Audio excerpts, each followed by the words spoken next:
সীতানাথ প্রেমানন্দে একবারে হরি হরি বলো নিতাই গৌরী সীতানাথ প্রেমানন্দে একবার হরি হরি বলো নিতাই গৌরী সীতানাথ প্রেমানন্দে একবার হরি হরি বলো। তবে তো ভক্তবৃন্দের চরণে আমার কোটি কোটি দণ্ডবৎ প্রণিপাত। পূর্ণ মাঘ মাস শাস্ত্রে বলেছে ন মাধব সম মাস ন মাধব সম বিভু। মাধব মাস কোন মাসকে বলে? মাঘ মাসকে বলে মাধব মাস।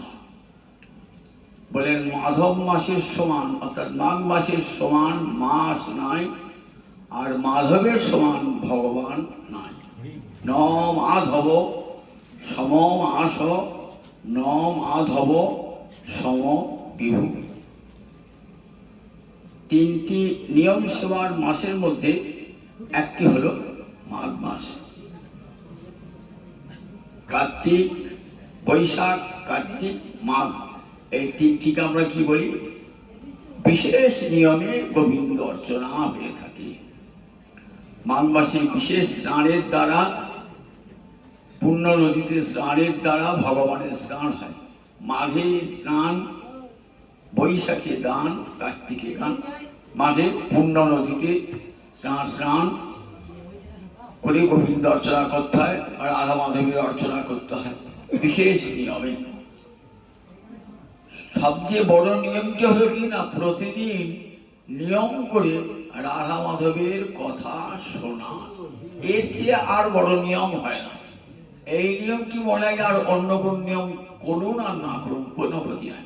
প্রতিদিন বসে বসে পরনিন্দা পরচর্চা সংসারের কথা না করে যদি হরি কথা শ্রবণ করেন কিংবা কীর্তন করেন, এর চেয়ে আর বড় নিয়ম হয় না। এই বিশেষ নিয়মটি মানা প্রত্যেকের প্রয়োজন।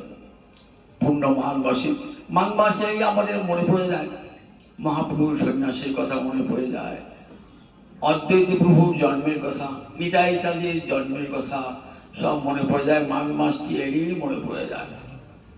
মহাপ্রভু তো আমার এক আসেন নাই, সঙ্গে কত পরিকর নিয়ে এসছেন। শ্রীজিৎ গোস্বামী পাল বলছেন ভগবান কেমন করে আসেন? রাজা গচ্ছতি ইতি বৎ। রাজা যেমন যান ভগবান ঠিক তেমনি করেই আসেন। কিরকম? রাজা কেমন করে যান?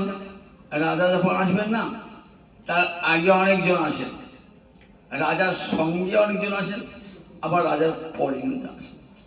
ধরুন প্রধানমন্ত্রী নরেন্দ্র মোদী কাছে আসবে, ঠিক হয়েছে, দেখবেন তার 2 মাস আগে থেকে কত ব্যবস্থা হচ্ছে, কত বড় বড় অফিসার সব আসছে, সঙ্গে কত লোক এসেছে, আবার তিনি চলে যাওয়ার পরে কত লোক আসে।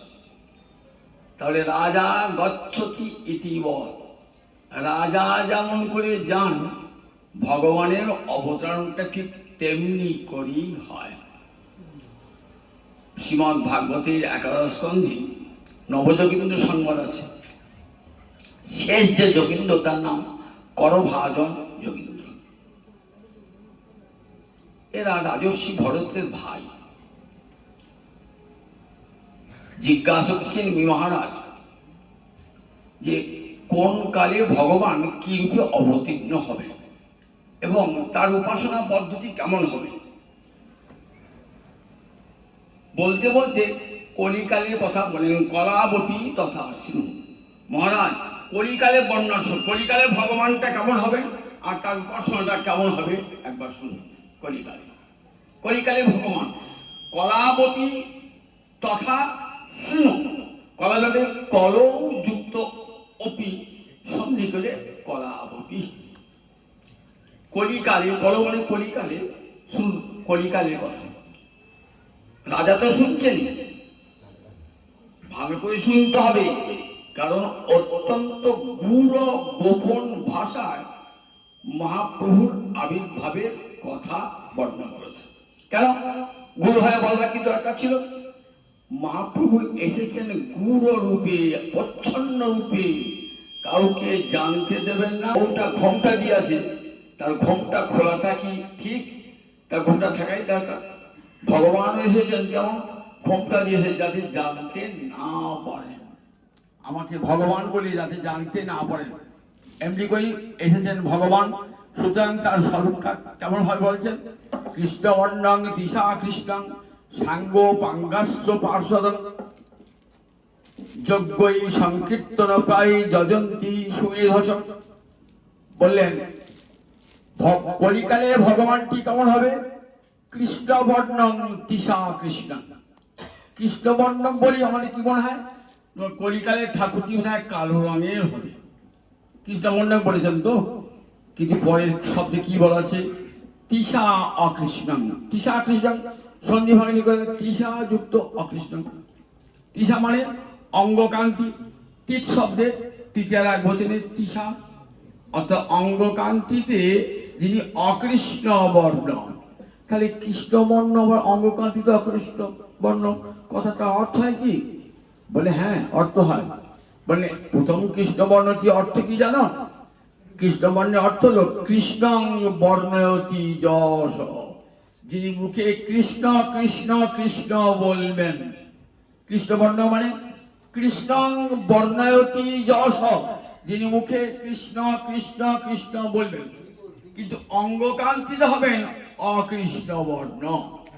অঙ্গকান্তিতে হবেন অকৃষ্ণ, মুখে কৃষ্ণ বলবেন, অঙ্গকান্তি অকৃষ্ণ।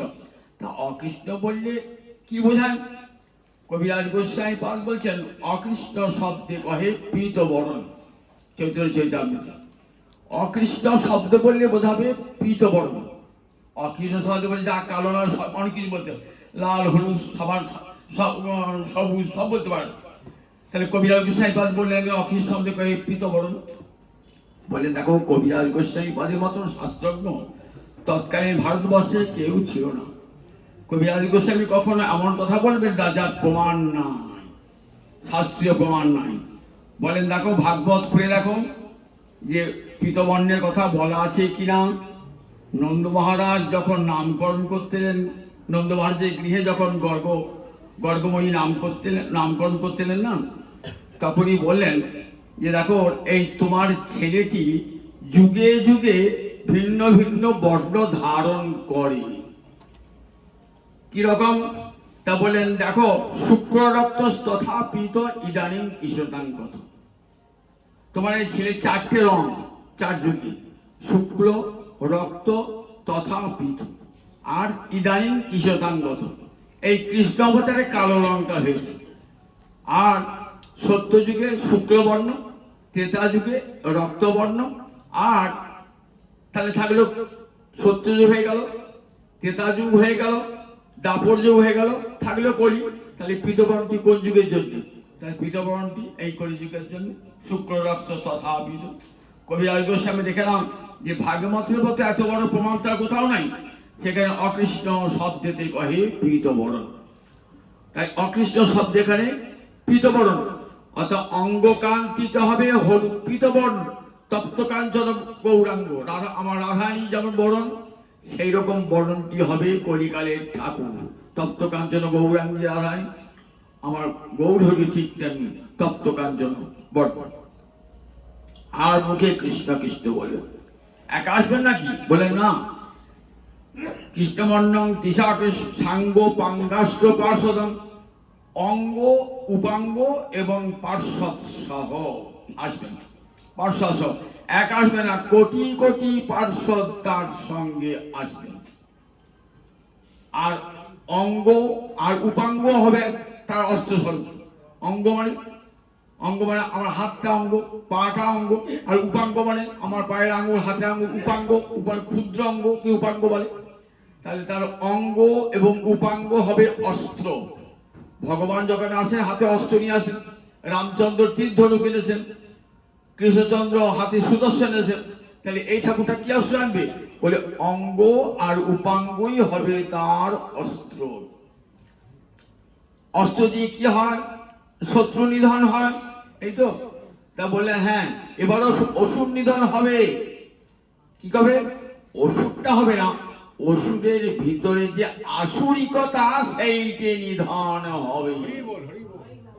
অসুরটাকে নিধন করার অপেক্ষা তার অন্তরের যে আসুরিকতা সেটা নিধন করাই বড় কাজ। কি করে সেটা নিধন করবেন গৌরহরি? বলেন শ্রীঅঙ্গ শিমুখ যেই করে দর্শন, তার হয় পাপ ক্ষয় পায় প্রেম ধন। দেখুন, শ্রীঅঙ্গ শিমুখ যেই করে দর্শন, তার হয় পাপ ক্ষয়। পাপটা তো অসুর, আসুরিক ভাবটা যে বলে পাপ, মানুষ পাপ করে কখন? যখন আসুরিক স্বভাবের বশেই মানুষ পাপ করে থাকে।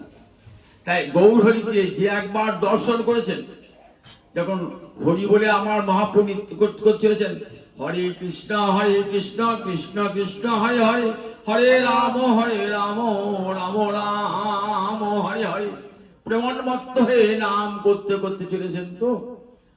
আর ওই যে দর্শন করছে না, সঙ্গে সঙ্গে তার হয় পাপক্ষয়। দর্শনে দর্শনে পাপক্ষয়। আর পাপটা তো ক্ষয় হয়ে গেল, কি পেল?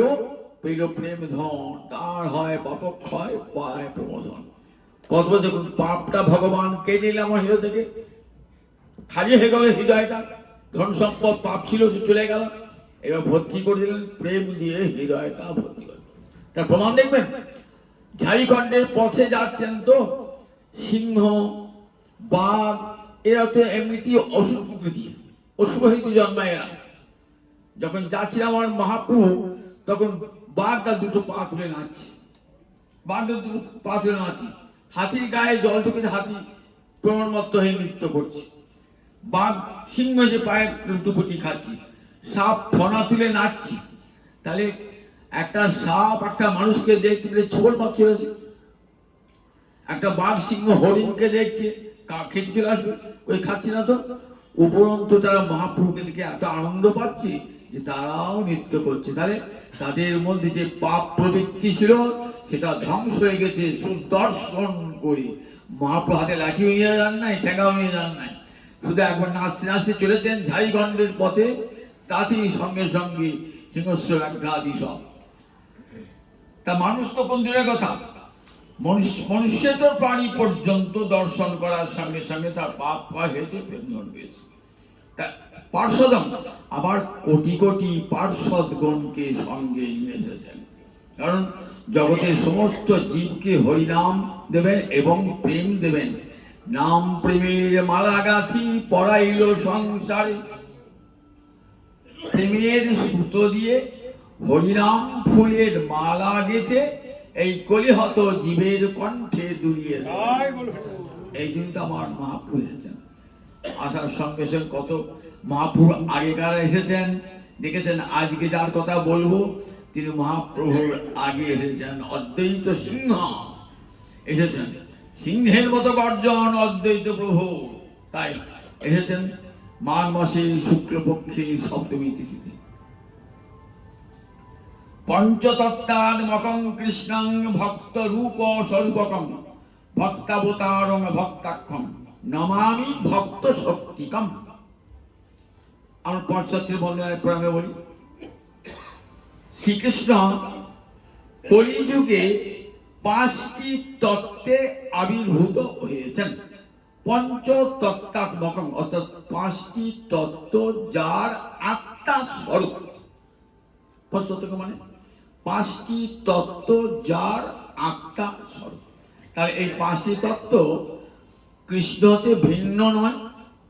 কে কে 5 তত্ত্ব? বলে স্বয়ং ভগবান এলেন। পঞ্চতত্ত্বাত্মকং কৃষ্ণং ভক্ত রূপম, স্বয়ং কৃষ্ণ এলেন ভক্ত রূপী। ভক্ত নন তো তিনি ভক্ত রূপী। কিন্তু ভক্তের স্বরূপটি কি না? ভক্তের স্বরূপটি বলরাম, তিনি নিত্যানন্দ হয়ে এসেছেন। ভক্ত রূপ স্বরূপকম, তাহলে স্বয়ং নিজে ভক্ত রূপ ধারণ করে এলেন। আসল ভক্তের স্বরূপটি হলেন নিতাই চাঁদ। আর সেই নিতাই চাঁদের অবতারকে নিতাই চাঁদের অবতার ভক্তাবতার অদ্বৈত প্রভু, ভক্তাবতার মহাবিষ্ণু অবতার শ্রী অদ্বৈত চন্দ্র। মহাবিষ্ণুকে সংকর্ষণ বলরাম, ইনি মহাবিষ্ণু, যিনি নিতাই চাঁদ, তার অবতার হলেন অদ্বৈত প্রভু, তাই মহাবিষ্ণু অবতার শ্রী অদ্বৈত চন্দ্র। আর ভক্ত শক্তিকে গদাধর পণ্ডিত রাধা রানীর এক অংশে গদাধর হইলেন ভক্ত শক্তি, আর শিবাস ভক্ত, এই পাঁচটি রূপে ভগবান অবতীর্ণ হলেন। আমরা দেখি মহাপ্রভু আগে এসেছেন কে? নিতাই এসেছেন, অদ্বৈত এসেছেন, মহাপ্রভু আগে এসেছেন। নিতাই চাঁদের সঙ্গে বিরল হয়েছে, তারপরে অদ্বৈত প্রভুর সঙ্গে বিরল হচ্ছে। অদ্বৈত প্রভু ভগবানের সঙ্গে তিনি দ্বৈত নন, দ্বিতীয় নন, অদ্বৈতং হরিণাদ্বৈতা। কেন তার নাম অদ্বৈত হলো? না, শ্রীহরির সঙ্গে তিনি অভিন্ন, শ্রীহরির সঙ্গে তিনি অভিন্ন, অর্থাৎ শ্রীহরিও যা অদ্বৈত প্রভু একই বিষ্ণু তত্ত্ব। সদাশিব রূপে রয়েছেন কোথায়? গোলকে রয়েছেন সদাশিব রূপী। সদাশিব আর মহাবিষ্ণু এই দুইয়ের মিলিত রূপ হলেন অদ্বৈত প্রভু। কোথায় জন্মিয়েছেন? শ্রীহট্ট জেলার নবগ্রামে 1355 শতাব্দ। মহাপ্রভু 1407 শতাব্দী, আর 1355 শতাব্দীতে হয়, তাই হিসেব করুন 52 বছর আগে, মহাপ্রভুর থেকে 52 বছর আগে জন্মগ্রহণ করেছেন অদ্বৈত প্রভু শ্রীহট্ট জেলার নবগ্রামে। পিতার নাম ছিল কুবের, মায়ের নাম ছিল নাভা। পিতা কুবের ছিলেন সেখানকার রাজা দিব্যসিংহের মন্ত্রী, কত ক্ষমতাবান। আর অদ্বৈত যে বংশে জন্মিয়েছিলেন সেই বংশ হলেন নারিয়াল বংশ, সেই বংশে জন্মেছিলেন অদ্বৈত আচার্য।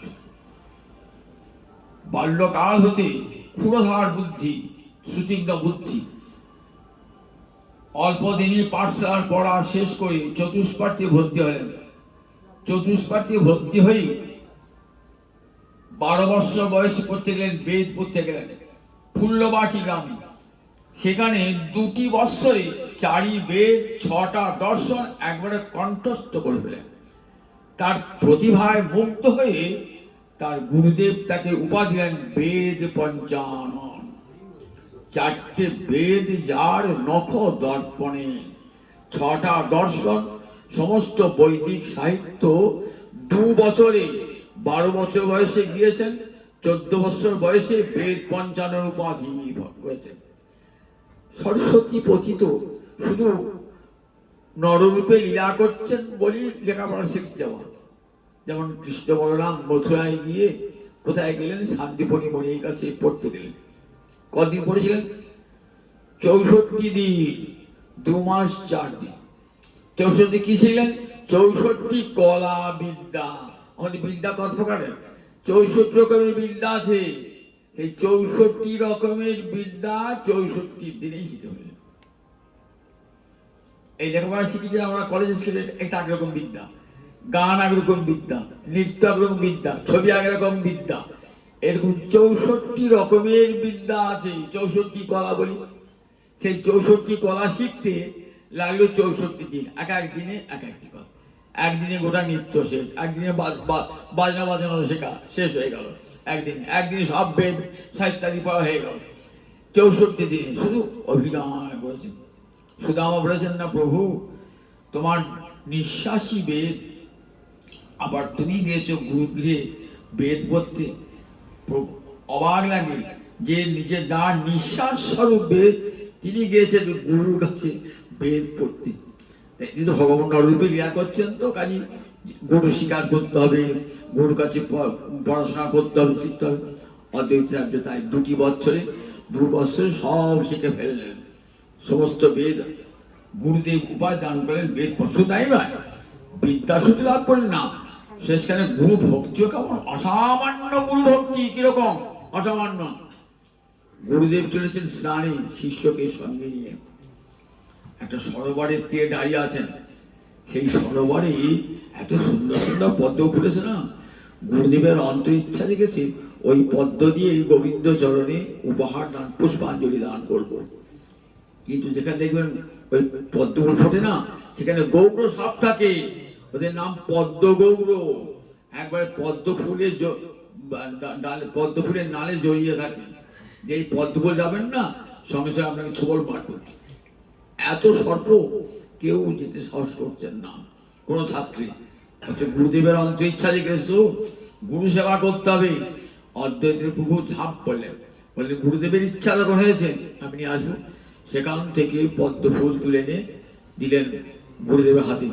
গুরুদেব আশীর্বাদ করলেন যে বেদ বিদ্যা তোমাকে দান করেছি তা তোমার জীবনে সার্থক রূপে প্রতিফলিত হোক। এই গুরুর আশীর্বাদ মাথায় নিয়ে এলেন। পিতার অদর্শনের পর বেরিয়ে পড়লেন কোথায়? বেরিয়ে পড়লেন তীর্থ করতে। প্রথমে গেলেন গয়ায় পিণ্ডদান করতে। গয়ায় পিণ্ডদান করে বিভিন্ন জায়গা ঘুরতে ঘুরতে, কাশি টাশি ঘুরতে ঘুরতে কোথায় এলেন? বৃন্দাবন। বৃন্দাবনের একটা ঘাট আছে ধ্রুব ঘাট, মধুবন, যেখানে ধ্রুব তপস্যা করেছিল তাকে বলে ধ্রুব ঘাট। সেই ধ্রুব ঘাটে পিণ্ডদান করলে পরে গয়ার পিণ্ডদানের সমান ফল হয়। সেখানে পিণ্ডদান করলেন। সব তীর্থ ঘুরে ঘুরে বেড়াচ্ছেন অদ্বৈত প্রভু। ঘুরতে ঘুরতে কোথায়? একটি বটবৃক্ষের তলায় বসে আছে। এখন আছে সেই অদ্বৈত বট, আজ আছে অদ্বৈত বট। সেই বটবৃক্ষের তলায় বসেছেন। স্বপ্ন হচ্ছে, বলছে আমি মদন মোহন আছি দ্বাদশ আদিত্য টিলায় মাটির নিচে, আমাকে তুই উদ্ধার কর এবং সেবা কর। দ্বাদশ আদিত্য টিলা বৃন্দাবনে, বৃন্দাবনে যমুনার তীরে দ্বাদশ আদিত্য টিলা বলে একটা টিলা আছে। টিলা মানে ছোট পাহাড়, উঁচু জায়গাকে টিলা বলে। কালিয়নাগকে দমন করে কৃষ্ণের জ্বর এসে গেছিল। এত ঠান্ডায় স্নান করেছেন, তো স্নান করে কি করেছেন, জল এসে গেছে। কোথায় বসলেন? এসে ওই দ্বাদশ আদিত্য টিলায়। তখন দ্বাদশ আদিত্য আছে না, দ্বাদশ সূর্য, 12 রকমের সূর্য, দ্বাদশ সূর্য। কি করলেন? এত তাপ দিলেন যাতে কৃষ্ণের জ্বর ছেড়ে যায়, ঠান্ডা লেগেছে জ্বর ছেড়ে যায়। সেটার নাম হয়ে গেল দ্বাদশ আদিত্য টিলা। সেখানে গেলেন, গিয়ে কি করলেন? সে আদিত্য টিলা বললেন মাটির নিচে আছি। এই মদন মোহনকে না কুব্জার সেবিত মদন মোহন বিগ্রহ। কুব্জা কে বলুন দেখি? ত্রেতা অবতারে যিনি, রাম অবতারে যিনি শূর্পণখা ছিলেন, তিনি আজ কুব্জা হয়ে এসেছেন। কংস ধ্বংসের পর কৃষ্ণ কুব্জার গৃহে গেলেন। কুব্জাকে কথা দিয়েছিলেন, কুব্জার গৃহে গেলেন। কুব্জা বললেন প্রভু তোমাকে ছাড়বো না, আমার বাড়ি থেকে যেতে দেবো না তোমাকে। বললেন ঠিক আছে, তোমার কাছে আমি থাকবো, চিরকাল থাকবো তোমার কাছে। তুমি একবার চক্ষু মুদ্রিত করো। চক্ষু মুদ্রিত করেছেন, কৃষ্ণ অন্তর্ধারণ করেছেন, সাক্ষাৎ মদন মোহন মূর্তি। সেই মূর্তি পেয়ে ভুলে গেলেন। এই মূর্তি কুব্জার সেবিত বিগ্রহ। কতদিন বাদে মাটির তলায় পড়ে আছেন সেই কুব্জার সেবিত বিগ্রহ। সেখান থেকে কুব্জার সেবিত মদন মোহন বিগ্রহকে তুললেন, বলে আমার সেবা করো। সেই মদন মোহন বিগ্রহকে তুলে একটা ছোট্ট তুলার উপরে ওই ছোট্ট ঝুপড়ি তৈরি করে সেখানে মদন মোহনের সেবা করতে একটা পুজোরি নিয়োগ করলেন। একদিন ম্লেচ্ছ আক্রমণ হলো। বৃন্দাবনের চারিপাশে বহু ম্লেচ্ছ আছে, তো ম্লেচ্ছ আক্রমণ করলে সেই ম্লেচ্ছ আক্রমণে তখন কি হলেন? বললেন মন্দির থেকে মদন মোহন নাই। অদ্বৈত প্রভু শুনে আহা তো কষ্ট করে মদন মোহন উদ্ধার কৃপা করে আমার সেবা নিলে প্রভু, কোথায় চলে গেলে প্রভু? কোন ম্লেচ্ছের হাতে চলে গেলে প্রভু? কাঁদছেন অদ্বৈত প্রভু। সেই বটবৃক্ষের তলে বসে ভাবছেন। বললেন আমি যাই নাই, আমি তোরই সেবা নেবো, যাই নাই। জানি যখন ম্লেচ্ছ আক্রমণ করতে এসেছিল তখন আমি ছোট্ট গোপাল হয়ে লুকিয়েছিলাম। এসে পাশের বোন আমাকে দেখতে পারে। অদ্বৈত প্রভু ছুটে গেলেন, গিয়ে দেখলেন পাশের বনেতে ছোট্ট গোপাল। বলে এই মদন গোপাল দেখবেন অদ্বৈত বংশের সবাই দেখবেন এই মদন গোপালের সেবা করে। ওদের বিগ্রহ, আমার যেমন রাধা মাধব নাম, ওদের সে বিগ্রহের নাম মদন গোপাল, রাধা মদন গোপাল। সেই মদন গোপাল বলে আজ থেকে নাম মদন মোহন নয়, নাম হয়ে গেল মদন গোপাল। পরবর্তীকালে মথুরার দামোদর চৌবেকে বলেছিলেন মদন মোহন যে আমাকে তুমি অর্পণ করবে মথুরার দামোদর চৌবের হাতে। দামোদর চৌবে পরম হরিভক্ত, তার স্ত্রী এবং দামোদর চৌবে প্রার্থনা করেন এবং মদন মোহন চলে গেলেন মথুরাতে। সেই মদন মোহন সনাতন গোস্বামী পদে সে আবার ওই দামোদর চৌবের কাছ থেকে নিয়ে আসেন সনাতন গোস্বামী পাদ মদন মোহনকে। মদন মোহনের ঝোলায় নিয়ে এসেছে, পিছিয়ে সনাতন গোস্বামী ঝোলের কাছে নিয়ে এসে ধরা দিয়েছিলেন মদন মোহন। আজও বৃন্দাবনে দেখবেন সনাতনের সেই মদন মোহন মন্দির রয়েছে। মদন মোহন নাই, মদন মোহন পাশে জয়পুরে করৌলিতে আছে, কিন্তু মদন মোহন সেই মন্দির আছে আর মদন মোহনের প্রতিনিধি বিগ্রহ করা আছে।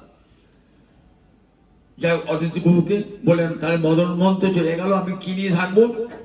তখন বললে যে দেখো ওই কুঞ্জবনে নিধুবনে কি আছে না গোবিন্দের চিত্রপট আছে। চিত্রপটটা কে এঁকেছিলেন? বললেন চিত্রপটটা বিশাখা এঁকেছিল। কখন? রাধারানী বলছেন যে দেখো কৃষ্ণ বিরহে রাধারানী কাঁদছেন, তখন কৃষ্ণকে সান্ত্বনা দান করবার জন্য বিশাখা একটা কৃষ্ণ মূর্তি, অপূর্ব কৃষ্ণ মূর্তি অঙ্কন করেছে। কৃষ্ণমূর্তি দেখিয়েছেন না, তখন রাধারানী বলছেন দেখ একজনার বাঁশি শুনে তাকে আমি আমার আত্মর্পণ করেছি, আত্মসমর্পণ করেছি। একজনার নাম শুনে আমি তা আমার আত্মসমর্পণ করেছি। আবার এই ছবিটি দেখলাম, ছবি দেখে তাকে আত্মসমর্পণ করলাম। এক নারী কটা পুরুষে আত্মসমর্পণ করতে পারে? আমি এক নারী হয়ে 3 পুরুষে আত্মসমর্পণ, আমার নারী জীবন ধিকৃত। তখন বিশাখা ললিতা হাসতে হাসতে বলছে 3 পুরুষ নয় রে, এক পুরুষই 3 রূপে। যার বাঁশি শুনেছিস, যার নাম শুনেছিস আর যার ছবি দেখছিস, 3 জনই এক। পরবর্তীকালে নিয়ে আসেন এই এই বিশাখার অঙ্কিত ছবিকে এবং পাশে রাধারানীর বিগ্রহ স্থাপন করেন, মদন গোপাল স্থাপন করেন। মাধবেন্দ্রপুরীর কাছে দীক্ষা গ্রহণ করেন। উড়ুপিতে গিয়ে মাধবেন্দ্রপুরীর সঙ্গে দেখা হয়। মাধবেন্দ্রপুরীকে ঈশ্বরপ্রদা মহাপ্রভুর গুরুর গুরু পরম গুরু মাধবেন্দ্রপুরী। এই মাধবেন্দ্রপুরীর সঙ্গে উড়ুপিতে দেখা হয়। পরে আসেন, এসে দীক্ষা দান করেন অদ্বৈত প্রভুকে। অদ্বৈত প্রভু সেই মদন গোপালের সেবা নিয়ে তাকে মনে মনে ভাবেন কবে সত্যি মদন গোপাল অবতীর্ণ হবেন। দেখলেন এসে নবদ্বীপ এমন একটা পণ্ডিতের জায়গা, সেখানে সবাই শাস্ত্র আলোচনা করে। কি আলোচনা না, সেখানে আলোচনা হচ্ছে ন্যায় শাস্ত্রে আলোচনা, ব্যাকরণ শাস্ত্রে আলোচনা, ছন্দ অলঙ্কারে আলোচনা। কোথাও আসল গীতাও পড়ে না, ভাগবত পড়ে না, রামায়ণ মহাভারত কিছুই নাই। এর কি হচ্ছে? মঙ্গল চণ্ডীর গীত করে জাগরণে, দম্ভ করি বিশ্বহরি পূজে কোন জনে। মঙ্গল চণ্ডীর গান গাইছে, বিশ্বহরি মানে সাপের ভাষান, মনসার ভাষান গান হচ্ছে। ধনরত্ন দিয়ে পুতুল পুজো হচ্ছে, পুতুলের বিবাহ হচ্ছে, পুতুল পয়সা খরচ হচ্ছে। মনে মনে ভাবলেন যক্ষ রক্ষ পূজা হচ্ছে। ভগবান নয়, দেবতাও নয়, রাক্ষসের পূজা। রাক্ষসের পূজা, যক্ষ এক প্রকার দেবতা, রাক্ষস জাতীয় দেবতা, তাদের পূজা হচ্ছে, যক্ষ রক্ষ পূজা হচ্ছে এবং প্রচুর পয়সা খরচ হচ্ছে। আপনাকে যাবো হারে না ছোটখাটো পূজা নিয়ে, বাবরে জন্মাষ্টমীর দিন আর ভো ভাগ কাটবা, আর কার্তিক লোক কোটি কোটি টাকা খরচা। ঠিক এরকম যক্ষ রক্ষ পূজা হতো নবদ্বীপে, যক্ষ রক্ষ পূজা। ভগবান সেবায় কিছুই নাই, আর কোটি কোটি টাকা খরচ হচ্ছে, কোটি কোটি টাকা। এসে দেখলেন নবদ্বীপে এই যক্ষ রক্ষ পূজা করে আর এই মনসার পুজো করে মুক্তি হবে শাস্ত্রগত। দেখলেন কৃষ্ণ নাম ছাড়া জীবের মুক্তি হবে না। কৃষ্ণ নাম কেমন করে দেওয়া, এই করে হয়তো জীবকে কেমন করে কৃষ্ণ নাম দেবো মনে মনে ভাবছেন। শাস্ত্র খুলে ভাবলেন কেমন, আবার কৃষ্ণ নাম যদি স্বয়ং কৃষ্ণ এসে দেন কৃষ্ণ নাম, তবে জীব কৃষ্ণ বলবে, নইলে কৃষ্ণ বলবে না। মনে মনে ভাবছেন, খুব চিন্তিত হয়ে দু চারটি লোককে নিয়ে গীতা ভাগবত পড়ান, খুব নির্জনে ভয়ে ভয়ে, কেন ভয়ে নির্জনে ভয়ে ভয়ে পড়ান, তখন তো বিধর্মীর শাসন, খুব ভয়ে ভয়ে পড়াচ্ছে, গোপনে গোপনে পড়ান।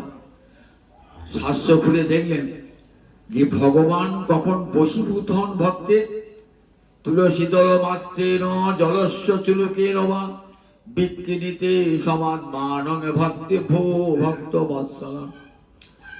এক গণ্ডূষ গঙ্গা জল আর একটা তুলসী পাতা চন্দন সিক্ত করে যদি কেউ বলে নমো ব্রহ্মণ্য দেবায় গো ব্রাহ্মণ হিতায় চ জগদ্ধিতায় শ্রীকৃষ্ণায় গোবিন্দায় নমো নমো, তাহলে কি হয়? বিক্রিতে সমাত্মানং, নিজের আত্মাকে তার কাছে বিক্রয় করে দেন। ভক্তবৎসল ভগবান শ্রীহরি কৃষ্ণকে তুলসী জল দেয় যেই জন, তার ঋণ শোধিতে কৃষ্ণ করেন চিন্তন। জল তুলসীর সম নাহি অন্য ধন, তারে আত্মা বেচি করে ঋণের শোধন। ভগবান ভাবছে আমি ঋণী হয়ে থাকবো ভক্তের কাছে, কি করে তার ঋণ শোধ করবো? তখন নিজে আত্মাকে বিক্রয় করে দেন। এমন ভগবান দাস্যতি আত্মানবপি অজ, যোগীন্দ্র বলেছেন এমন ভগবান যে নিজের আত্মাকে দান করে দেন। অন্য ভগবান বরদান করেন, আর গোবিন্দ নিজেকেই দিয়ে দেন সেই ভক্তের কাছে। আমার ভগবান আছে, আমার ভক্তবৎসল ভগবান। তাই বললেন আমি কৃষ্ণকে আনাবো। কৃষ্ণকে আনাবো কোথায়? গঙ্গার তীরে বসলেন প্রতিজ্ঞা করি, গঙ্গার তীরে বসলেন প্রতিজ্ঞা করি, যতদিন পর্যন্ত আমি আমার প্রভুকে আনাতে না পারবো ততদিন পর্যন্ত আমি অনশনে রইব। গঙ্গা জলে তুলসী দিয়ে প্রাণ কৃষ্ণ বলে নয়ন জলে বুক বাসে, একবার এসো হে ওহে আমার প্রাণ কৃষ্ণ, একবার এসো হে জীবকে হরি বলাইতে, একবার এসো হে জীবকে হরি বলাইতে, একবার এসো হে নয়নে জলে বুক ভাসাইয়ে বলে, একবার এসো হে। ভক্তের নয়ন জল ব্যর্থ হয়, প্রতিদিন একটু পুষ্প নিক্ষেপ করেন। পুষ্প তো ভাটি মুখে যাবে, পুষ্প আছে উজান মুখে, উজানে যায়। আমি যদি গঙ্গা জলে যেতে তো পুষ্প ফেলে দেয়, ভাটি মুখে চলে, উজান মুখে যাইছি। যে কোথায় গেলেন? দেখছেন নবদ্বীপে গঙ্গার জলে স্নান করছেন এক রমণী, তাকে প্রদক্ষিণ করছেন। আমার মহাপ্রভু আসছেন তো তার বাড়িতে। তার আগে সচিকে জগন্নাথ বিশ্বকে দীক্ষা দান করলেন, কৃষ্ণমন্ত্রে দীক্ষা দান করলেন। মনে মনে ভাবছেন কতদিনে আমার সেই গৌর হরি প্রাণনাথ কৃষ্ণ আসবেন।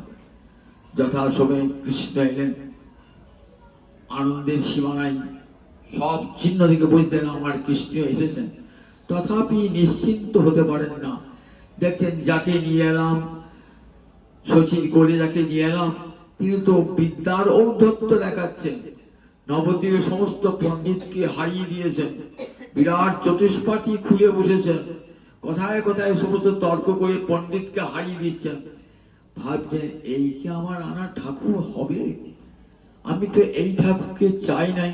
নবদ্বীপে তো বড় বড় পণ্ডিত রয়েছে, তাহলে কি? আবার যখন দেখছেন বিশ্বরূপকে পড়াতেন, তো দাদা বিশ্বরূপকে পড়াতেন, তখন আসতেন ওই ছেলেটি, তখন কেমন অঙ্গে বসন নাই, ন্যাংটা গৌর হয়ে কি দর্শন করতেন।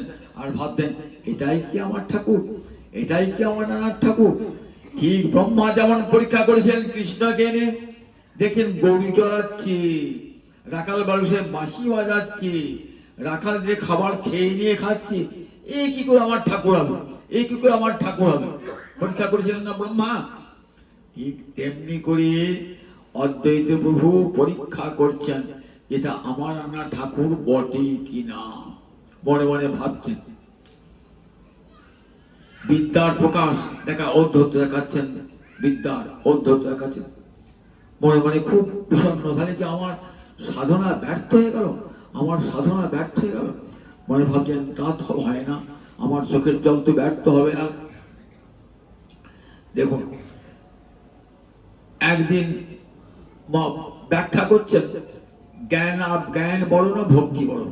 বল দেখি, প্রথম পরীক্ষা শাস্ত্রের কাছে শান্তিপুরে বসে ব্যাখ্যা করছেন যে দেখো জ্ঞানই বড়। জ্ঞান তো চক্ষু, চক্ষু না থাকলে দর্পণে কি কাজ হবে, চক্ষু অন্ধ হয়। বললেন জ্ঞান বড় নয়, ভক্তি বড় নয়, জ্ঞানই বড়। মহাপ্রভু জানতে পেরেছেন, সঙ্গে আসেনি, যাই জানতে সঙ্গে ছুটে আসছেন। ছুটে এসে দেখুন কোথায় নবদ্বীপ, সেখানে মহাপ্রভু জানতে পেরেছেন। ছুটে এসে তখন যে আসনে বসে অদ্বৈত প্রভু ব্যাখ্যা করছেন জ্ঞান বড় ভক্তির চেয়ে জ্ঞান বড়, সে আসন থেকে উঠিয়ে আনলেন। উঠিয়ে বললেন দেখো, আসিতে হইলে মোর নাড়ার হুঙ্কারে, তোর হুঙ্কারে আমি এলাম তোর ভক্তিতে, আর তুই বলছিস কিনা জ্ঞান বড় ভক্তি বড় না। আঘাত করছেন বারবার ওই পুরো বৃদ্ধ অদ্বৈত গুরু, অদ্বৈত গুরু প্রতিষ্ঠা দেবী আর শ্রীদেবী ছুটে কি করছো, কি করছো, এমন ব্রাহ্মণকে বয়োজ্যেষ্ঠ ব্রাহ্মণকে এমনকে অপমান করছো। অদ্বৈত গুরু কিন্তু আনন্দের সীমা নাই, যে আজ পরীক্ষায় খানিকটা উত্তীর্ণ হয়েছি আজকে, যে দেখেছি যে জ্ঞান বড় বলাতেই সঙ্গে সঙ্গে আমাকে আঘাত করেছে। প্রথম পরীক্ষা হয়ে গেল, এখনো সন্দেহ মেটে নাই, এখনো। এইবার মহাপ্রভু গয়া থেকে ফিরেছেন, এবার আর সে নিমাই নাই, এবার নিমাই কৃষ্ণ প্রেমে পাগল, কাঁদছেন হা কৃষ্ণ বলে। শুনছেন চতুর্দিকে নিমাই আর সেরিমান নাই, সেই বিদ্যার ঔদ্ধত্য নাই, কেবল কৃষ্ণ নামে কাঁদছেন। তবু যাবেন না, দেখি আমার ডাক পড়ে কিনা একবার দেখব, মনে ডাকছে। ঠিক যেদিন মহাপ্রকাশ হবে শিবাসঙ্গনের গৃহেতে, শিবাসঙ্গনেতে পাঠালেন শিবাসের ভাই রামাইকে, যা রামাই শান্তিপুরে গিয়ে অদ্বৈত আচার্যকে ডেকে নিয়ে আয়। তার আগে নিতাইয়ের সঙ্গে মিলন হয়েছে, এবার বাকি আছে অদ্বৈতের সঙ্গে নিয়ে আয়, অদ্বৈতকে ডেকে নিয়ে আয়। রামাই ছুটতে গিয়েছে, রামাই ছুটছে দিকে কি বলছে, কিরে রামাই কি জন্য এসেছিস? যার লাগি করিলা তুমি বিস্তর ক্রন্দন, যার লাগি করিলা তুমি কত আরাধন, সে প্রভু তোমার লাগি হইল প্রকাশ। দেখো প্রভু, তুমি যার জন্য এত কেঁদেছো, যার জন্য এত আরাধনা করেছো, আর সেই প্রভুর প্রকাশ হচ্ছে এসো। বলছেন নবদ্বীপে ভগবান আসবেন এমন কোন প্রমাণ কোন শাস্ত্রে নাই। যাওয়ার হবে, আমি যাব না, যাব না। বলছেন সে আমি কি জানবো, আমি কত শাস্ত্র পড়েছি তোমাকে। আচ্ছা রামাই কি বললো রে? বললো যার লাগি করিলা তুমি বিস্তর ক্রন্দন, যার লাগি করিলা তুমি বিস্তর আরাধন, যার লাগি করিলা তুমি বিস্তর উপবাস, সে প্রভু তোমার লাগি হইলা প্রকাশ। যার জন্য ক্রন্দন করেছো, আরাধনা করেছো, অনেক উপবাস করেছো, সে বললো, তাই বললো চল কি বলেছে, বলে তোমার পত্নীকে সঙ্গে নিয়ে পূজার উপচার নিয়ে এসো। আনন্দের সীমা নাই। কত পরীক্ষা দেখুন, একটার পর একটা পরীক্ষা। ঠিক যেমন ব্রহ্মা পরীক্ষা করেছিলেন, ঠিক তেমনি পরীক্ষা করছে একটার পর একটা। ব্রহ্মাকে পরীক্ষা করতে ব্রহ্মা মোহিত হয়ে গেলেন না, ব্রহ্মাকে যখন পরীক্ষা করলেন তখন বালক বাছুর চুরি করে নিলেন। দেখি কি পরীক্ষা, বালক বাছুর। ও বাবা, যতগুলো বালক বাছুর চুরি হয়েছে আবার ততগুলো বালক বাছুর বৃন্দাবনে। কোথায় গেল বালক বাছুর গুলো, আমার বালক বাছুর গুলো? দেখছেন আমি যেখানে ব্রহ্মলোকে সব বালক বাছুর রয়েছে, তাহলে বৃন্দাবনে কোথায় গেল? দেখুন তাহলে কৃষ্ণের যে বালক বাছুর ব্রহ্মা হরণ করলো, সিদ্ধান্ত কেমন গোপাল হয় না যে ব্রহ্মার কি ক্ষমতা কৃষ্ণের বালক বাছুর হরণ করবার? বললেন না না, ব্রহ্মা যে বালক বাছুর হরণ করেছে না, ওটা কৃষ্ণের বালক বাছুর নয়, যোগমায়া কল্পিত বালক বাছুর, সেটি হরণ করে গেছে। আসল বালক বাছুর যোগমায়ের কাছেই ছিল। তিন দল বালক বাছুর, আসল রয়েছে, আবার যোগমায়ার কল্পিত একটি, আবার কৃষ্ণ নিজেই অনেক বালক বাছুর হয়েছে, বালক বাছুর হয়েছে। তারপর কৃষ্ণ দেখছেন, একবার যাচ্ছেন ব্রহ্মলোক, একবার বৃন্দাবন, যেতে আর পারলেন না। এবার দেখছেন সব বালক বাছুর ঢুকে গেল ওই কালো ছেলেটার অঙ্গে। সেই কালো ছেলেটা হাতে একটা পাঁচন, একটা বাঁশি, এক হাতে দই মাখা অন্যের গাছ খাচ্ছে, অপরে খাওয়াচ্ছে। দেখলেন সব বালক বাছুর ঢুকে গেল ওই বালকটি। তখন ব্রহ্মা হংস স্পৃষ্টতে নেমে এসে গোবিন্দকে অপূর্ব স্তব করেছিলেন। পরীক্ষা শেষ হয়েছিল। ঠিক তেমনি আজ অদ্বৈত প্রভু এসেছেন। দেখি কি করলেন, রামায়কে বলবি, রামায়কে বললেন চল, বলবি নারা এলো না। বলি কোথায় লুকিয়ে রাখলেন? নবদ্বীপের নন্দন আচার্যের গৃহে গেছেন তো, যেখানে নিতাই চাঁদ লুকিয়েছিলেন, সেই নন্দন আচার্যের ঘরে লুকিয়ে রইলেন। বলগা গিয়ে রামায় এলো না, নারা এলো না। রামায় ভাব যেমন মিথ্যা কথা বলতে হবে। রামায় যে গিয়েছেন, সঙ্গে সঙ্গে মহাপ্রভু বলছেন অদ্বৈত আছে না, সীতানাথ লুকিয়ে আছে নয়, নন্দন আচার্যের গিয়ে বলগা মহাপ্রভু ডাকছেন, বলছেন প্রভু জানতে পেরে তুমি না নন্দন আচার্য ঘরে লুকিয়ে আছো, চলো প্রভু। তখনও যায় সন্দেহ যায় না। বললেন দেখো আমার সমস্ত সন্দেহ নিরসন হবে যদি যদি আমার প্রভু হয়, তাহলে তার যুগল চরণ আমার মাথায় দেবে, তবে জানবো আমার আনা ঠাকুর। যদি ভাগ্যে থাকে দেখতে পাবো। রামাই বলছেন এবার যাচ্ছেন, দূর থেকে গিয়ে কি দেখছেন? দেখছেন গৌরকে দর্শন করছেন না, দেখছেন মুরলী ধরে আছেন শ্রীকৃষ্ণ ত্রিভাঙ্গ ভঙ্গে হয়ে। আবার খনি রূপ পাল্টে গেল, দেখলেন শঙ্খ চক্র গদা বদ্ধ হস্তে। আবার সঙ্গে সঙ্গে কি মূর্তি দেখলেন? বামন রূপধারী হয়ে বলির কাছে ভিক্ষা নিচ্ছেন। আবার দেখলেন সত্যব্রত মণির কাছে মৎস্য মূর্তি ধারণ করেছেন। দেখছেন আবার দেখছেন চরণ থেকে গঙ্গা বার হচ্ছে। আবার দেখছেন লক্ষ্মীর অঙ্কে শুয়ে আছেন, লক্ষ্মী চরণ সেবা করছে। কত মূর্তি দর্শন করছেন। দেখছেন অনন্ত রাগ ফড়া দিয়ে তা ছত্ররূপে তা কাজ সেবা করছেন। অনন্ত রূপ দর্শন করতে করতে করতে করতে আর থাকতে পারলেন না। সমস্ত পূজার উপচার নিয়ে গিয়ে কি করলেন? চরণটা ধুয়ে দিলেন, গঙ্গা জল চরণ ধুয়ে দিয়ে তুলসী পাতা নিয়ে নমো ব্রহ্মণ্য দেবায় গো ব্রাহ্মণ হিতায় চ জগদ্ধিতায় শ্রীকৃষ্ণায় গোবিন্দায় নমো নমঃ। এই বলে গৌরহরির চরণে প্রথম তুলসী পাতা দিলেন। জগৎকে দেখলেন, দেখো প্রকটকালে ঠিক কেমন স্বয়ং অদ্বৈতাচার্য বেদজ্ঞ জগৎকে দেখালেন, দেখো দাপরের কৃষ্ণই গৌরাঙ্গ রূপে আবির্ভূত হয়েছেন।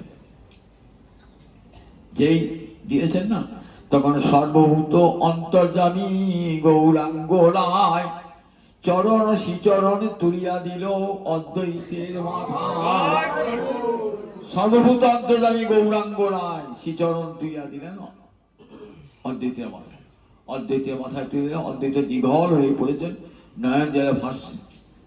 নিত্য করছে বৃদ্ধ পণ্ডিত, কোন গম্ভীর তো পণ্ডিত মানুষ নাচে না। আজ দেখুন বৃদ্ধ পণ্ডিত কত ছাত্র পড়িয়েছেন, তিনি নাচবেন আজকে? আজকে দেখুন তিনিও প্রেমে উন্মত্ত হয়ে বৃদ্ধ নৃত্য করছেন। মহাপ্রভু তার গলার মালাটা পরিয়ে দিলেন, অদ্বৈতের কণ্ঠে পরিয়ে দিলেন। বললেন অদ্বৈত বর চাও? বললেন প্রভু আমার বর, আমার প্রার্থিত ঠাকুর তুমি চলে এসেছো, আমার তো সব সফল, আমার সাধনা সফল হয়েছে প্রভু, আর কোনো বর চাই না। তবে প্রভু যখন নাও বলছো একটা বর দাও, তোমার চন্ডাল নাচুক তোমার নাম গুণ গাইয়া, আমি দেখবো চন্ডালেও নৃত্য করছে হরে কৃষ্ণ বলে। জগতে নারী জাতি উপেক্ষিত, শূদ্র উপেক্ষিত, চণ্ডাল উপেক্ষিত। আমি দেখব তোমার করুণাতে যেন কেউ বঞ্চিত না হয়। নারী জাতীয় যেন দুইটি বাহু তুলে কীর্তন করে, শূদ্র যেন কীর্তন করে, চণ্ডাল যেন কীর্তন করে, পতির যেন কীর্তন করে, অধম যেন কীর্তন করে। তোমার কীর্তনে যেন সবার সমান অধিকার থাকে, কৃষ্ণ সবার সমান অধিকার। শ্রীকৃষ্ণ ভজে নাহি জাতি কুলাদি বিচার, এই বাক্য যেন সার্থক হয়। তুমি বলেছো প্রভু, এ বাক্য যেন সার্থক হয়। সমস্ত জীবের হৃদয়ে কৃষ্ণের মন্দির, কোন জীব যেন অবহেলিত না হয়। দেখেছেন তখনকার দিনে গোড়া পণ্ডিত ব্রাহ্মণ, উচ্চ ব্রাহ্মণ কুলে জন্ম, সাত্বিক ব্রাহ্মণ, কেমন উদার দেখেছেন। বলছেন চণ্ডাল নাচুক তো নাম গুণ গাইয়া, চণ্ডাল নাচুক স্ত্রী শূদ্রের জীবা, তোমার হরিনাম স্ত্রী শূদ্র সকলকে, যারা উপেক্ষিত সমাজে তাদের সকলকে দান করবে। এত বড় উদার মানবিক ধর্মযুক্ত ভগবান আর পৃথিবীতে এসেছেন জগতে, কোথাও বিচার নাই, সর্বত্র দাও হরিনাম। তার বাক্য নিদায় জানে, বাক্য সার্থক করবার জন্য দেখুন আমার মহাপ্রভু এসেছেন। আবার দেখো একটা বিধর্মী হরিদাস, বিধর্মী হরিদাস কোথাও স্থান পেলেন না, কোথায় গেলেন দেখুন, স্থানটা কোথায় তা হলো দেখুন। সবচেয়ে ভারত বিখ্যাত পণ্ডিত তখন অদ্বৈত আচার্য প্রভু, আমার বংশের দিক হতে অদ্বৈত আচার্য অনেক উঁচুতে, বর্ণের শ্রেষ্ঠ ব্রাহ্মণ, বেদ যে সে ব্রাহ্মণ নন, বেদ পড়া বেদ পাঠী ব্রাহ্মণ, সেই হরিদাস ঠাকুর তাকে আশ্রয় দান করলেন আমার অদ্বৈত প্রভু। জগৎকে দেখালেন হরিনাম যার মুখে সে কখনো পতিত হতে পারে না, সে কখনো জবর হতে পারে না। যার মুখে কৃষ্ণ নাম, একবার যার মুখে কৃষ্ণ নাম শুনবে জানবে সেই বৈষ্ণব প্রধান। এটি আমরা মুখে বলি কিন্তু কাজে করতে পারি না। অদ্বৈত আচার্য কাজে করে দেখালেন। তাকে বললেন থাকো তুমি নির্ভয়ে থাকো, তোমাকে বলে না না আপনি ব্রাহ্মণ, ব্রাহ্মণ সমাজে আপনি নিন্দিত হবেন না। না আমি ব্রাহ্মণ সমাজে নিন্দার পরোয়া করি না। দেখো আমি কৃষ্ণ ভক্ত, সমান কৃষ্ণ ভক্তকে আমি ভালোবাসি, তুমি একা থাকো। কৃষ্ণ লিখে দিলেন, গোপাল রেখে দিলেন, হরিনাম করতেন। পিতৃসাধ্য, পিতৃসাধ্যে উত্তম ব্রাহ্মণকে দান করতে হয়, সাধ্য দান, উত্তম উপহার দান করতে হয়, এটি নিয়ম আমাদের। আমরা সাধ্য সময় দেখি ব্রাহ্মণকে দান দিচ্ছেন, যার সে দানটা শ্রেষ্ঠ ব্রাহ্মণকে দিতে হয়। কাকে দান দিলেন? সব ব্রাহ্মণ এসেছে শান্তিপুরে, কাকে দিলেন? তাকে দিলেন এই জবন হরিদাসকে, সেই দান দিলেন। সব ব্রাহ্মণ পাই গেল, জবনকে দান করলেন। ব্রাহ্মণ হয়ে জবনের হাতে, জবনকে দান করে শান্ত পাত্র দান, তোমার গিয়ে খাবো না বললে খেও না, খেলেন না। হরিদাস প্রভু একই করলেন, এই করলেন, সব ব্রাহ্মণ চলে গেল। আমার তো একটা অধম, আমি বাড়ির বাইরে দাঁড়িয়ে থাকতাম, আমাকে দুটি প্রসাদ দিতেন। বলে না, তুমি খাইলে হয় কোটি ব্রাহ্মণ ভোজন, তুমি খেলে হয় কোটি ব্রাহ্মণ ভোজন। ভাবুন দিকে আমার কথা, একটা বিধর্মী তাকে বলছেন তুমি খেলে পারে কোটি ব্রাহ্মণ ভোজন। তারপর আদর করে খাওয়ালেন। 7 দিন ব্যাপী বৃষ্টি আরম্ভ হলো, কারু ঘরে আগুন জ্বলছে না। ব্রাহ্মণ এসেছেন, তোমার গৃহে যে ভিজে অন্ন তাই খাবো। বললেন বেশ, তোমাদেরকে ভালো অন্ন রান্না করি আমি দেবো, তবে ব্রাহ্মণকে এটা দেখাবো। চল, ব্রাহ্মণ সাগ্নিক, ব্রাহ্মণের গৃহে, তখনকার ব্রাহ্মণের গৃহে যজ্ঞাগ্নি সবসময় জ্বলত, কখনো যজ্ঞাগ্নি নিভূত না। ব্রাহ্মণ গৃহে চলো আমি দেখাবো। নিয়ে গেলেন কোথায়? নিয়ে গেলেন হরিদাসের গোফাতে নিয়ে গেলেন। হরিদাসের গোফায় নিয়ে গিয়ে দেখলেন যে হরিদাসের গোফাতে সেখানে যজ্ঞের ধ্বনি, যজ্ঞের অগ্নি জ্বলছে, যজ্ঞের অগ্নি জ্বলছে। বলে দেখো 7 দিন বৃষ্টিতে সব জায়গায় অগ্নি নির্বাপিত, আর হরিদাসের গোফায় যেমন কার তেমনি অগ্নি প্রজ্বলিত হচ্ছে। তাহলে যথার্থ ব্রাহ্মণ কি?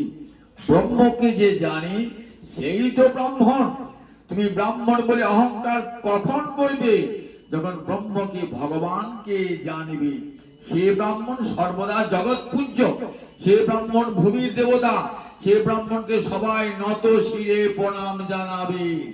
আর পৈতেটা সর্বস্ব, আর খাওয়া আচার ব্যবহার আহার বিহার কোনটাই শুদ্ধ নয়, সে ব্রাহ্মণকে কখনই সে ব্রাহ্মণ শুদ্রের অধম।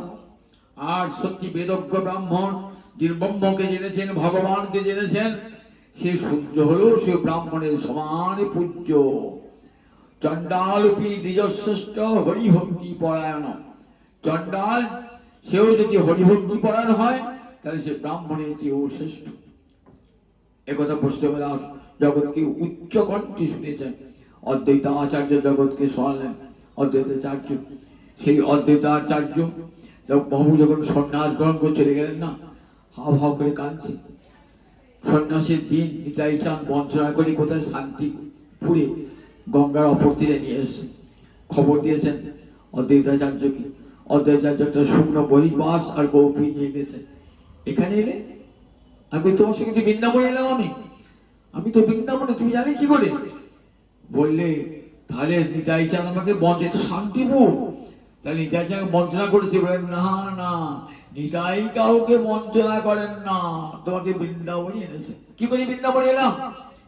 দেখো, প্রয়াগ থেকে গঙ্গার দুটো ধারা, পশ্চিমে যমুনা বহে, পূর্বে গঙ্গার ধারা। তুমি পশ্চিম তীরে উঠেছো, পশ্চিমে স্নান করেছো, যমুনাতে স্নান করেছো, আর যাহা তুমি তাহা বৃন্দাবন। তুমি যেখানে আছো তুমি বৃন্দাবন। চলো প্রভু, তুমি 3 দিন 3 রাত উপবাসে আছো, আজ আমার গৃহে ভোজন করে প্রভু। আমিও সেই কাজ, সারা নবদ্বীপের লোক কাঁদছে তোমার জন্য, নয়ন জলে ভাসছে, কেউ খায় নাই। আজ তুমি প্রহাত করবে প্রভু, চলো শান্তিপুর আমার গৃহেতে।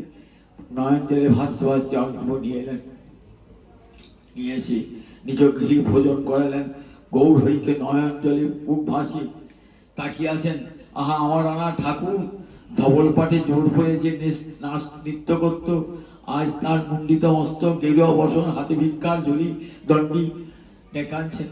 প্রভু, কেন তোমার এই রূপ? কেন কেন তুমি অদ্বৈত মার্গে প্রবেশ করলেন? মহাপ্রভু, কেন? আমি তো আচার্য অদ্বৈত প্রভুরই পথে আছি। প্রভু, তোমার সঙ্গে তো তর্কে কেউ পারবে না প্রভু। কেন গেরুয়া বসন পড়তে গেল তুমি? কেন নবদ্বীপে বসে হরি সংকীর্তন প্রচার করা যেত না প্রভু? নয়ন জলে ভাসছেন। নিতাই চাঁদকে কে বলছেন, চাঁদ, নিতাই চাঁদ, তোমার নাম ইতিহাসে স্বর্ণাক্ষরে লেখা থাকবে। তুমি আমার গৌর হরিকে আমার গৃহে এনে দিয়েছো। তাই গৌর পেতে গেলে আগে তোমার চরণ শরণ করতে হবে। আমি তোমার কাছে কেনেছিলাম, আমার গৌর কেনে দাও, আমার রানা ঠাকুর কেনে দাও। তুমি সেই আমার রানা ঠাকুর কেনে দিয়েছো। আমি তাই তোমার চরণে চিরকাল আমি আত্মবিক্রয় করে রইলাম। দেখো নিতাই, তুমি আমার জগতে যত ভক্ত আসবে, যারা গৌর প্রাপ্তির পূর্বে আর নিতাই চাঁদের বন্দনা করবে। মহাপ্রভু প্রতি বৎসর যেতেন পুরী ধামে, অদ্বৈত আচার্যকে নেতৃত্ব দান করে, অদ্বৈতাচার্যের নেতৃত্বে সব গৌরের ভক্তরা যেতেন। সেখানে মহাপ্রভুকে পরমাদের ভোজন করাতেন অদ্বৈত পত্নী সীতা দেবী, অদ্বৈতের 2 পত্নী, সীতা দেবী, শ্রীদেবী। তারপরে প্রথম সীতা দেবীর 5টি পুত্র আর শ্রীদেবীর 1টি। তার মধ্যে অচ্যুতানন্দ, গোপাল আর কৃষ্ণ, এই 3টি ছিলেন অদ্বৈতের পরম প্রিয়। অচ্যুতানন্দ বিবাহ করেন নাই, মদন গোপালের সেবা দিয়ে গেছেন ওই কৃষ্ণ মিশ্রকে আর গোপালকে। অদ্বৈতের প্রভু মহাপ্রভু অপ্রকট হওয়ার পর কেবল ধ্যানে হাত গোড়া গোড়া গোড়া গোড়া বলে কাঁদতেন, নয়ন জলে ভাসতেন। নিতাই চাঁদ কাঁদছেন একদিকে খড়দহেতে, আর এইদিকে শান্তিপুরে কাঁদছেন। নিতাই চাঁদ একদিন পত্রে এসো সীতানাথ গেলেন, নয়ন কীর্তন আরম্ভ হলো, বীরচন্দ্র কীর্তন আরম্ভ করালেন। কীর্তন হতে হতে নিতাই চাঁদ শ্যাম সুন্দরের মন্দিরে প্রবেশ করলেন, আর বললেন না। বিশাল মহোৎসব হলো। বীরচন্দ্রের অন্তরে ইচ্ছা যে তোমার, হে সীতানাথ, তোমার গৃহে 3 প্রভুর ভোজন হয়েছিল, আজ আমার এখানে 3 প্রভুর ভোজন হবে। 3 প্রভুর ভোজন। অদ্বৈতাচার্য রইলেন, আর নিতাই চাঁদ আর গৌরের চিত্রপট দিয়ে 3 প্রভুর ভোজন হইল, ভোগ আরতি করলেন। এরপর এলেন আমাদের রাধা মদন গোপাল, ফিরে এলেন, দিবারাত্র কাঁদেন, নির্জনে ধ্যানে বসে থাকেন, কারোর সঙ্গে কথা বলেন না, নয়ন জলে বুক বসান। 125 বছর করছেন, 125 বছর। তারপর আর সহ্য করতে পারলেন না গৌর বিরহ, কাঁদতে কাঁদতে মদন গোপাল বিগ্রহের সঙ্গে বিলীন হয়ে গেলেন অনুগর্ভে। জয় সীতানাথ। সেই সীতানাথের আজ আবির্ভাব তিথি। জয় সীতানাথের চরণে কোটি কোটি প্রণাম জানায় গৌরহরি, যিনি গৌরানা ঠাকুর। সেই গৌরানার শান্তি প্রণাম অদ্বৈত প্রভুর চরণে কোটি কোটি প্রণাম জানি। আজ এখানে হরিকথার বিশ্রাম জানি তাই জানি।